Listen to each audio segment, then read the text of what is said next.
ఇక మీ పార్టీ అక్కడ గెలవడానికి అవకాశం ఏముంది? నువ్వు మిగతా 10 పక్కన పెట్టు. జూబ్లీ హిల్స్‌లో గెలవడానికి అవకాశం ఉందా చూడు ఫస్ట్. మిగతా 10 సంగతి తర్వాత చూద్దాం. మిగతా 10లో బై ఎలక్షన్ వచ్చేవి 10కి 10 వస్తాయా అంటే నాకు డౌటే. 10కి 10 వచ్చే అవకాశం లేదు. ఎందుకంటే స్పీకర్ నోటీసులు ఇచ్చిండట. నోటీసులకు ఏమంటారు వాళ్ళు?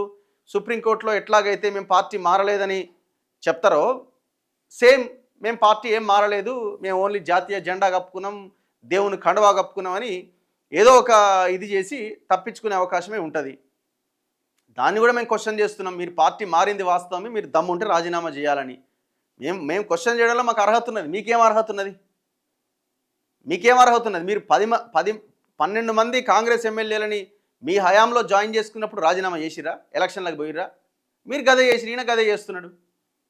2014లో కూడా అదే పని చేసినావు. 2018లో గెలిచిన తర్వాత అదే పని చేసినావు. 80 స్థానాలకు పైగా నీకు ప్రజలు తీర్పిచ్చిన తర్వాత అదే పని చేసినావు. ఇప్పుడు ఆయన అదే పని చేస్తున్నాడు రేవంత్ రెడ్డి.